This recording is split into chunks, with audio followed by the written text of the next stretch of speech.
Je suis Sol. Je suis Diana Curcio. Je suis Kenshi. Je suis productrice de cette chaîne, mais aujourd'hui, je vais cuisiner. Mais oui, je suis totalement débutant. Je suis cuisinier de niveau 2. J'ai étudié à Red Gourmet à Saint-Martin. J'ai suivi un cours de sushi. Je suis un cuisinier professionnel avec 15 ans d'expérience. Je cuisine à la maison, pas trop. Et j'aime plus cuisiner pour autrui. Je vais faire une tortilla de pommes de terre farcie de fromage mozzarella et elle a un ingrédient spécial que vous allez voir. Mon ami et collègue Pablo Sabio m'a appris à faire cette tortilla qui se distingue non par ses ingrédients basiques, œufs, pommes de terre et oignons, mais par sa méthode de cuisson. Ce que nous allons commencer à faire est de peler les pommes de terre. Nous avons 3 petites pommes de terre. Nous avons 3 pommes de terre pesant entre 700 et 800 grammes. Ici, j'ai une bonne quantité de pommes de terre. Ne me demandez pas combien de kilos il y a parce que je ne le sais pas. Peu importe la pomme de terre noire ou blanche. Cette partie est la pire partie de la cuisson d'une tortilla de pommes de terre. Nous avons ici une pomme de terre noire pelée et nettoyée. Pour que vous la reconnaissiez, c'est littéralement la pomme de terre couverte de terre. Lavez-la, retirez la terre, c'est plus de travail, mais elle a plus de goût. Nous enlevons à la pomme de terre tous les petits morceaux de racines touillettes, tout ce qui est sombre. Nous enlevons tout pour qu'elles soient vraiment propres. Je ne les lave pas avant de les éplucher, parce que, après tout, tu es en train de les éplucher. Peu importe la recette, ayez toujours un bol pour les déchets. Essayez de ne pas avoir la planche pleine de nourriture. Ne vous battez pas et commencez à couper avec les déchets. Je suis plutôt du genre à penser qu'il y aura beaucoup de gens dans mon équipe, ceux qui font un désordre, cuisinent, mangent, en profitent et s'occupent ensuite du nettoyage. Plus vous aurez d'espace sur le tableau, mieux vous pourrez travailler. Commencez par éplucher les pommes de terre, puis coupez-les en petits carrés de 2 cm. Ils doivent être petits pour éviter une tortilla de pommes de terre trop imposante. Ensuite, nous allons casser la pomme de terre. Mais qu'est-ce que cela signifie? J'ai un couteau courbé, utile pour couper et casser la pomme de terre. Ce processus casse sa structure cellulaire, étire l'amidon, la rendant plus absorbante. Je travaille avec ce type de couteau, sur cette chaîne. Comme si tu voyais ton reflet, tu vois tes ennemis. Dans cette coupe irrégulière, essayez de chercher une taille uniforme. Alors, on va faire plus ou moins, je ne sais pas, qu'est-ce que ça sera? 1 à 1,5 cm. Et soyez vigilants avec vos doigts. À mi-chemin, nous ferons des cubes. Eh bien, ici, nous avons une petite oignon, un demi-poivron et un peu de ciboulette. Alors, nous allons procéder à tout hacher. Une fois toutes les pommes de terre coupées dans le bol, nous allons les saler. On la laisse environ 20 minutes. Ce que nous accomplissons là, c'est que chaque fois que vous mangez la pomme de terre, elle est toute salée, et pas seulement à l'extérieur. Cela me semble déjà beaucoup, n'est-ce pas? Ici, le sel que je mets est le sel que je mettrai naturellement à cette quantité de pommes de terre. Qu'est-ce que cela signifie? La gestion de votre consommation de sel dépend de vous. En le massant, il commencera à libérer de l'eau avec le temps. C'est logique, Moby, nous voulons qu'il se déshydrate légèrement pour que le sel pénètre à l'intérieur. Rien, il faut attendre maintenant. Pour moi, la tortilla va avec des oignons. Vous coupez l'oignon en 2, vous laissez la racine, mais vous coupez ceci, la petite pointe. Ici, vous le pelez. Commençons avec 2 gros oignons et un petit. Ils doivent peser environ 1 demi-kilo, 600 g d'oignons. Nous commençons par l'éplucher. Retirez la peau. C'est une coupe appelée plume. Puis, nous le détaillons en petits carrés. Rappelez-vous, voici le nœud, je le coupe de cette manière. Très fin le plus possible. Compris? Ces petites lanières sont parfaites pour moi, tu vois. Si tu tombes sur un gros morceau d'oignon dans l'omelette, pour moi, c'est comme une thérapie de couper des oignons, même si je commence à pleurer après. Plus le couteau est émoussé, moins il brise la structure cellulaire de l'oignon et moins tu pleures. Mais maintenant, nous cherchons à briser cela. Un quart, car le poivron était suffisamment gros, donc nous utiliserons moins que la moitié. Nous coupons en fines lanières. Après l'avoir coupée, nous la détachons et l'effeuillons légèrement pour obtenir de fines lanières. Et j'y ajoute du sel.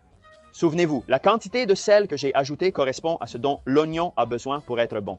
Je vais s'en rajouter, je l'égoutterai et la laverai après de toute manière. Bon, de l'oignon vert, nous allons utiliser les 2 parties pour lui donner de la couleur, du goût et une texture très savoureuse. Que le sel pénètre dans l'oignon. En fait, je presse un peu, je brise la structure cellulaire de l'oignon pour qu'il commence à prendre du jus pour que le sel pénètre à l'intérieur. Et vous verrez toute cette quantité d'oignon qui semble énorme. Maintenant, une fois cuit, il ne restera rien, juste une petite poignée d'oignons comme ça, super concentré en goût, super doux, suffisamment salé, qui va donner beaucoup de plaisir à la tortilla. On laisse cela tel quel pendant 20 minutes. Parfois, nous le mélangeons et le pétrissons comme dit précédemment. Et maintenant, nous pouvons commencer à hacher l'ingrédient secret, les champignons. J'adore la texture qu'il apporte. Certaines personnes trouvent que c'est un peu fade. J'adore vraiment la texture.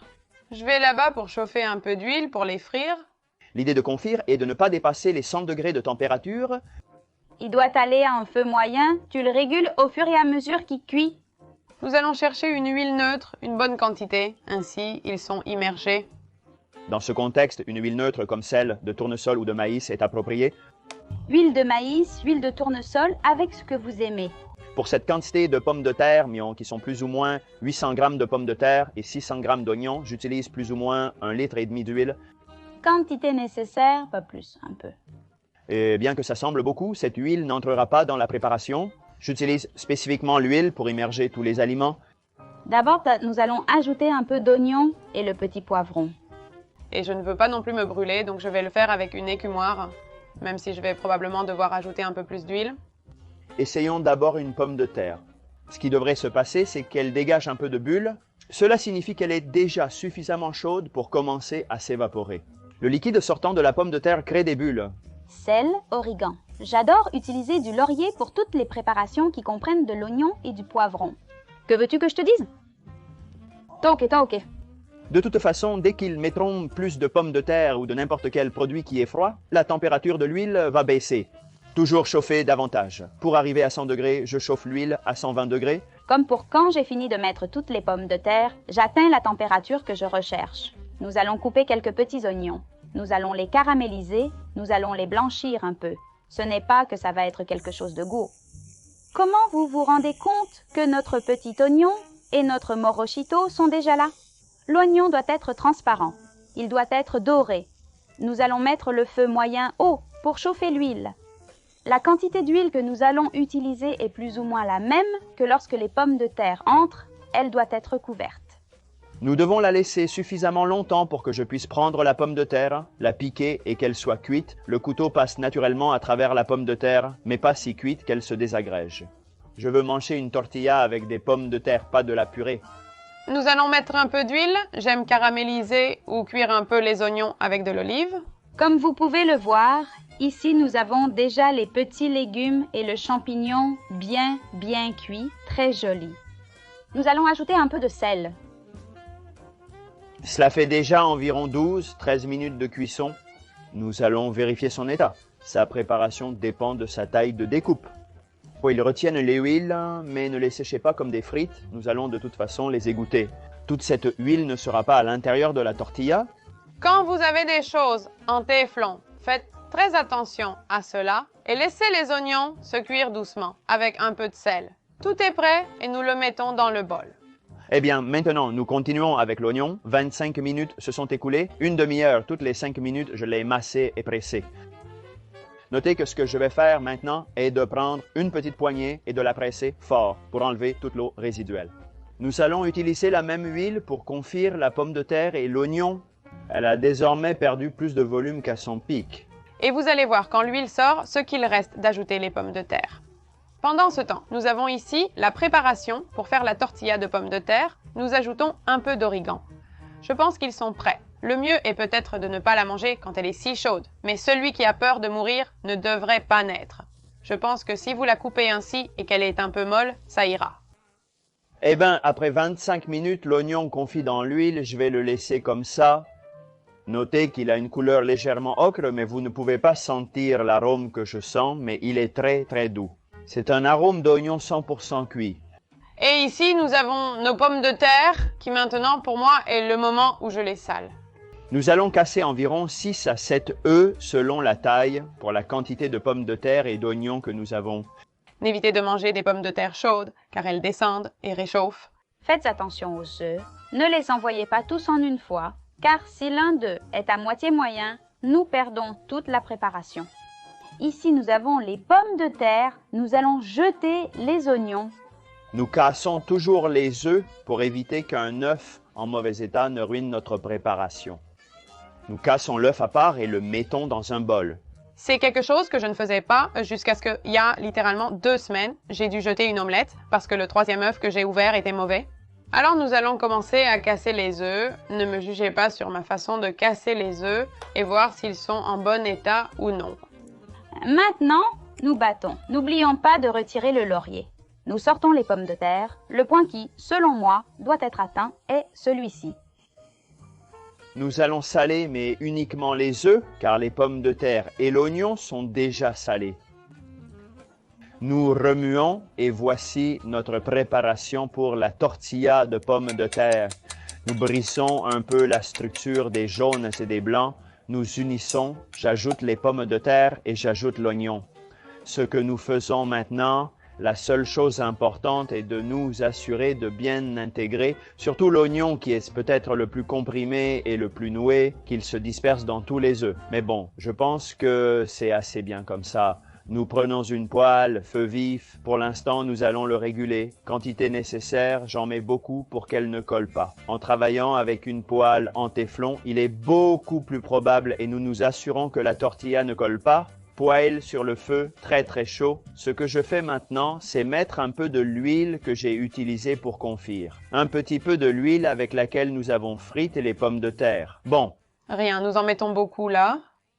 On ajoute la moitié de la préparation. Ce bruit signifie qu'il est suffisamment chaud. Et cela semblerait être le cas. Et il s'en va. Notre ingrédient qui est du fromage mozzarella. Je suis en train de casser maintenant.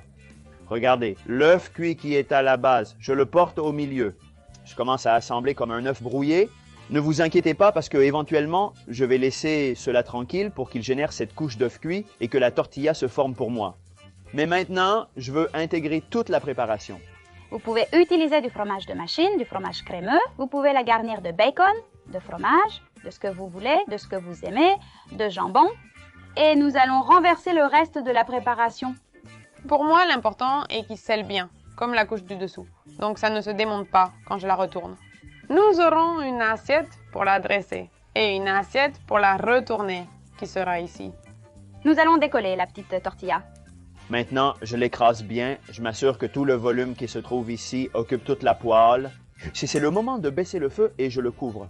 Donc voilà, je le fais comme ça, les petits bords. Avec une petite assiette, nous la couvrons et la retournons rapidement. Alors, ce que je fais, je mets quelque chose qui occupe tout le diamètre de la poêle. Je mets un torchon dans la main parce que si ça chauffe, je vais me brûler. À présent, il ne faut ni avoir peur ni hésiter. Il faut le retourner d'un seul coup. L'idée est de ne pas craindre. D'accord, 1, 2, 3, allons-y. C'est parti, j'ai laissé tomber quelque chose? Que cela se passe comme il se doit. Poêlée, de retour au feu. Et maintenant, tu la jettes à nouveau.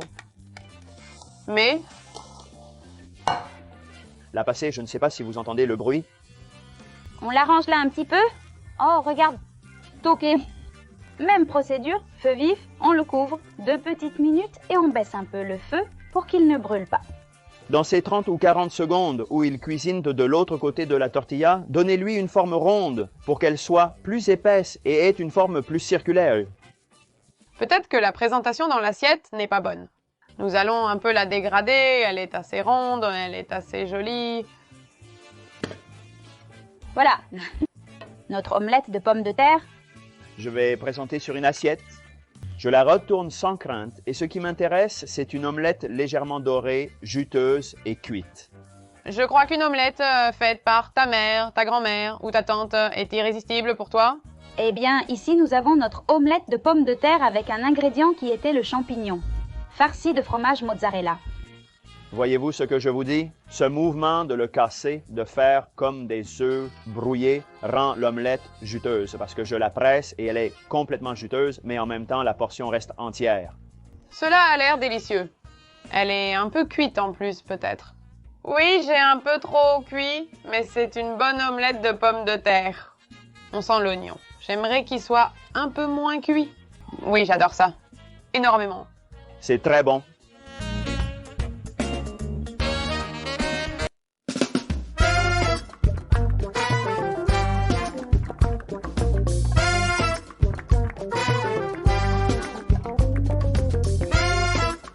Merci.